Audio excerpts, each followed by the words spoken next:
CBI का हमें पता नहीं है, और पर हम जो बोल रहे हैं कि हम सुप्रीम कोर्ट के जो जज से जो न्याय मिलेगा वो हमें। क्या भरोसा नहीं है सीबीआई पे भी? सर सीबीआई पे नहीं भरोसा नहीं है। भरोसा, क्योंकि वो भी हमें लग रहा है कि ऐसा ही कहीं सीबीआई जांच करेगी, सिफारिश की गई है, सिफारिश नहीं, मुख्यमंत्री हम लोगों ने घर से कुछ भी नहीं बोला है। नहीं, सीबीआई जांच नहीं चाहते? नहीं चाहिए हमें सीबीआई। तो फिर जांच कैसे होगी? आपको एसआईटी जो भी हो रहा है वो सही हो रहा है।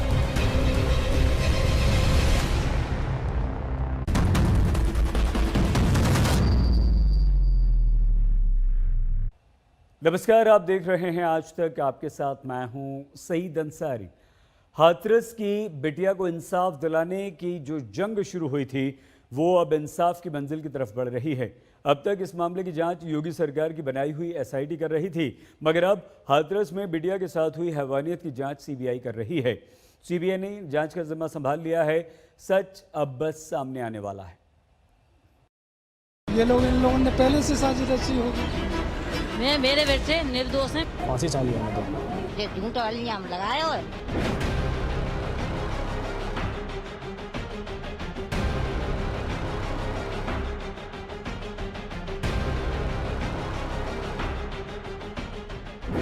हाथरस कांड का सच सामने आने वाला है।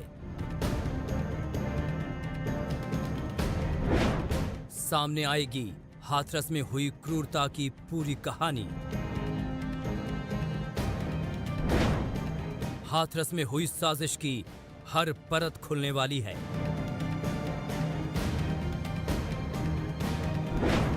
क्योंकि सीबीआई ने हाथरस केस की जांच अपने हाथ में ले ली है। देश को झकझोर कर रख देने वाले हाथरस मामले को लेकर लगातार सीबीआई जांच की मांग की जा रही थी। इस बीच मामले की जांच देश की नंबर 1 जांच एजेंसी सीबीआई को सौंप दी गई है। अब आगे वो घटना की तफ्तीश करेगी। हाथरस मामले में सीबीआई ने चंदपा पुलिस स्टेशन की उसी एफआईआर को आधार बनाया है जो कि 14 सितंबर को दर्ज की गई थी। इस एफआईआर में सिर्फ संदीप को ही आरोपी बनाया गया था। यानी इसी आधार पर जांच करते हुए सीबीआई अब कदम दर कदम आगे बढ़ेगी और बहुत मुमकिन है आने वाले वक्त में इस बेहद उलझी हुई रेप और हत्या की गुत्थी को परत दर परत खोल सके। गौरतलब है कि सीएम योगी ने मामले को संज्ञान में लेते हुए घटना की सीबीआई जांच के आदेश दिए थे। इस पर यह फैसला लिया गया है। इस बीच सीबीआई ने हाथरस केस में एफआईआर दर्ज कर ली है। यूपी पुलिस की एफआईआर को आधार बनाते हुए जांच शुरू की है। सीबीआई के एफआईआर में गैंगरेप, हत्या और हत्या की कोशिश के आरोप लगे हैं। सीबीआई ने धारा 307, 376, डी 302 और SC/ST एक्ट में केस दर्ज किया है। इसके अलावा सीबीआई की एफआईआर में सिर्फ संदीप का नाम दर्ज है। हाथरस मामले में सीबीआई ने केस दर्ज कर लिया है और इसके लिए बाकायदे एक स्पेशल टीम का गठन भी कर दिया गया है। सीबीआई अब उत्तर प्रदेश पुलिस की जो एफआईआर है वो अपने हाथों में लेकर के तमाम दस्तावेजों के आधार पर आगे की जांच करेगी। जानकारी के मुताबिक सीबीआई की एक स्पेशल टीम यहां पर पहुंचेगी और लगातार फॉरेंसिक एक्सपर्ट की टीम के साथ उन तमाम बिंदुओं की छानबीन करेगी जिससे कि सच सामने आ सके। हाथरस केस में पीड़ित परिवार शुरू से कह रहा था कि उसे पुलिस और एसआईटी पर भरोसा नहीं है। उसके बाद योगी सरकार ने सीबीआई जांच की अनुशंसा की थी। हाथरस की दुर्भाग्यपूर्ण घटना और इससे जुड़े सभी बिंदुओं की गहन पड़ताल के उद्देश्य से सरकार सीबीआई जांच की सिफारिश कर रही है। हम घटना की जिम्मेदारी सारे लोगों को कठोरतम सजा दिलाने के लिए संकल्पबद्ध है। हालांकि उसके बाद परिवार सीबीआई जांच पर भी भरोसा नहीं कर रहा। उसे सिर्फ न्यायिक जांच पर भरोसा है। सीबीआई हाथरस में पहुंचेगी, इस केस का पूरा इन्वेस्टिगेशन करेगी, वो आप लोग को नहीं चाहिए? जी। नहीं चाहिए। क्यों ऐसा आप लोग बोल रहे हैं? कहीं ना कहीं क्या भरोसा नहीं है सीबीआई पे भी? सर सीबीआई पे नहीं भरोसा नहीं है। भरोसा, क्योंकि वो भी हमें लग रहा है कि ऐसा ही कहीं नहीं चाहिए। नहीं चाहिए मैम सीबीआई नहीं चाहिए तो फिर कौन जांच करेगा? कैसे जांच आगे बढ़ेगी फिर बताइए? ये मुझे नहीं पता मैम, सीबीआई जांच नहीं चाहिए हम लोगों को। सीबीआई जांच नहीं चाहिए। सुप्रीम कोर्ट में हमारे जज के जरिए से फैसला, सुप्रीम कोर्ट के जज करें, सुप्रीम कोर्ट के जज करें, उनकी निगरानी में रहकर ये फैसला होना चाहिए। सीबीआई के सामने हाथरस केस की कई चुनौतियां हैं क्योंकि मामले में बहुत पेंच हैं। ऐसे में सीबीआई हर पहेली की पड़ताल करेगी और हाथरस का सच सामने लाएगी। शिवेंद्र श्रीवास्तव के साथ जितेंद्र बहादुर सिंह, हाथरस, आज तक। पहले यूपी पुलिस, फिर एसआईटी और अब सीबीआई। सीबीआई ने हाथरस कांड की जांच अब अपने हाथों में ले ली है, कमान संभाल ली है।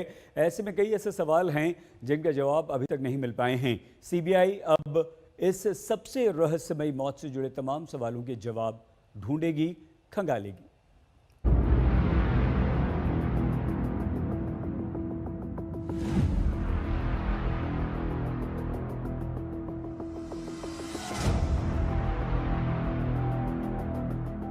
हाथरस केस को 1 महीने बीतने वाले हैं, लेकिन अभी भी जांच एजेंसियां किसी नतीजे तक नहीं पहुंच सकी हैं।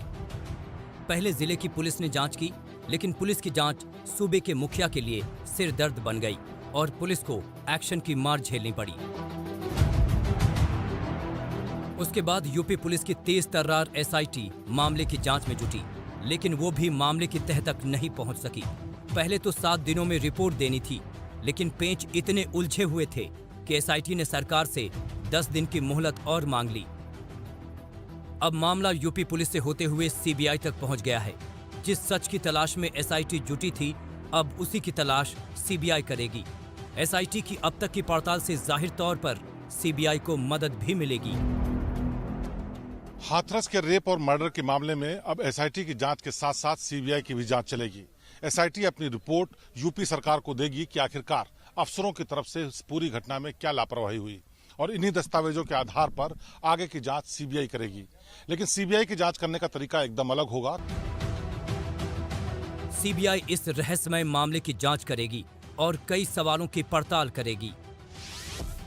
मसलन 14 सितंबर को बेटी के साथ क्या हुआ था, लड़की के साथ मारपीट किसने की, लड़की का गला किसने घोंटा, लड़की के साथ मारपीट क्यों हुई, वारदात के वक्त साथ में कौन कौन था, आरोपी और पीड़िता के भाई में फोन पर बातचीत का सच क्या है, लड़की ने पहले बयान में रेप की बात क्यों नहीं की, मेडिकल रिपोर्ट में रेप की पुष्टि क्यों नहीं हुई, रात के अंधेरे में लाश क्यों जला दी गई। हालांकि पीड़ित परिवार को न ही एसआईटी पर भरोसा था और न ही सीबीआई पर। ऐसे में सीबीआई के लिए सच सामने लाना बेहद जरूरी है। सीबीआई की जांच भी अच्छी है मैम, मगर हम जो चाह रहे थे कि सुप्रीम कोर्ट के जज के द्वारा हो तो अच्छा होता। मैम जो भी इन्वेस्टिगेट करे अच्छे से करे, जो भी है एक एक पहलू निकाल के करे। खुश जब ही होंगे जब हमारे सवालों के जवाब देंगे ये लोग। मैम ऐसे कैसे? एसआई टीम भी उन्हीं लोगों से मिली हुई है। आप लोग सीबीआई जांच चाहते हैं? नहीं, सीबीआई जांच नहीं चाहते? नहीं चाहिए हमें सीबीआई। तो फिर जांच कैसे होगी? आपको एसआईटी जो भी हो रहा है वो सही हो रहा है, आप लोग फैसला करो। हाथरस केस में सिर्फ रहस्यमयी मौत ही सवालों के घेरे में नहीं है, बल्कि दंगा फैलाने की एक बड़ी साजिश का भी खुलासा हुआ था। ईडी ने अपनी जांच में 100 करोड़ की विदेशी फंडिंग का खुलासा किया था और सीएम ने ऐसे अराजक तत्वों को कड़ी चेतावनी भी दी थी। किसी की साजिश को सफल नहीं होने देंगे, किसी गरीब के भविष्य के साथ खिलवाड़ करने की इजाजत किसी को नहीं देंगे। ये सभी षड्यंत्रकारी बेनकाब होंगे और बेनकाब होने के अलावा कानूनन कार्रवाई भी सख्ती के साथ ऐसे तत्वों के साथ हम लोग करेंगे। हाथरस केस में सीबीआई हर एंगल से पड़ताल करेगी। ऐसे में संभव है कि आने वाले दिनों में हाथरस केस में कुछ और बड़े खुलासे हों। शिवेंद्र श्रीवास्तव के साथ जितेंद्र बहादुर सिंह, हाथरस आज तक। हाथरस केस में न्याय नहीं हो पाने के बीच इलाहाबाद हाईकोर्ट ने स्वतः संज्ञान लेते हुए केस की सुनवाई करने की बात कह दी। कल सुनवाई होनी है, इसके लिए परिवार को अदालत में मौजूद रहना होगा। कल सुबह परिवार भारी सुरक्षा के बीच रवाना होगा।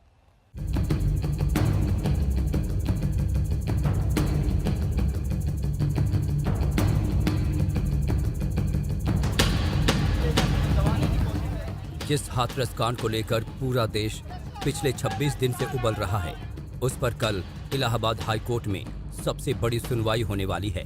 कोर्ट ने सरकार और पुलिस के उन तमाम बड़े अफसरों को तलब किया है जिन पर केस में लापरवाही बरतने का आरोप है। साथ ही पीड़ित परिवार को गवाही देने के लिए बुलाया गया है। सियासी ड्रामे और आरोपों प्रत्यारोपों के बीच यूपी सरकार के लिए सबसे बड़ी चुनौती पीड़ित परिवार को संतुष्ट करना है, क्योंकि लगातार पीड़ित परिवार सरकार की मंशा पर भी सवाल उठा रहा है। ऐसे में जरूरत इस बात की है कि जब पीड़ित परिवार को कोर्ट पेश किया जाए, उससे पहले परिवार को ये यकीन दिला दिया जाए कि वाकई उनको न्याय मिल के रहेगा। परिवार के 5 लोग और कुछ रिश्तेदार आज रवाना हो रहे हैं। आते और जाते समय पूरा परिवार पूरे समय यूपी पुलिस की सुरक्षा घेरे में रहेगा। हालांकि परिवार ने आने जाने को लेकर डर जताया था। परिवार के आज कितने सदस्य लखनऊ में जो कल सुनवाई है उसके लिए जा रहे हैं, और क्या जो पुलिस प्रशासन ने सुरक्षा के लिए आप लोगों की व्यवस्था की? हाँ, बताया जा रहा है कि मतलब खाने पीने रहने की व्यवस्था वहाँ पे करी जाएगी, सिक्योरिटी पुलिस भी साथ में जाएगी। डर बोल के तो कुछ रहा ही नहीं है, क्योंकि एक बेटी चली गई, डर भी चला गया। अब जो भी है ये परिवार ही है, इसीलिए मैं सबसे कहना चाहती हूँ कि हम लोग यहाँ से सुरक्षित लेके जाएं ये लोग, और छोड़ के भी जाएं हमारे घर। दरअसल 1 अक्टूबर को इलाहाबाद हाईकोर्ट ने इस घटना पर स्वतः संज्ञान लिया था, जिसके बाद कोर्ट ने प्रमुख सचिव गृह Avanish Awasthi, DGP Hitesh Chandra Awasthi, ADG law and order Prashant Kumar के अलावा हाथरस के डीएम प्रवीण कुमार और एसपी रहे विक्रांत वीर को तलब किया है। इतना तो तय है कि हाथरस पुलिस और योगी सरकार को कल अदालत में चुभते सवालों का सामना करना होगा। मामले को जिस तरह जातीय रंग देने की कोशिश की जा रही है, जिस तरह आरोपियों के पक्ष में सवर्णों की पंचायतें हो रही हैं, उससे पीड़ित परिवार को अब सरकारों और राजनीतिक दलों की बजाय कोर्ट से इंसाफ की एकमात्र उम्मीद है। शिवेंद्र श्रीवास्तव के साथ जितेंद्र बहादुर सिंह, हाथरस आज तक। नमस्कार, मैं हूं अंजना ओम कश्यप। हमें उम्मीद है ये वीडियो आपको पसंद आया होगा। लेटेस्ट खबरों के लिए यूं ही देखते रहिए आज तक, और इस वीडियो के पसंद आने पर लाइक, शेयर एंड सब्सक्राइब करना ना भूलें।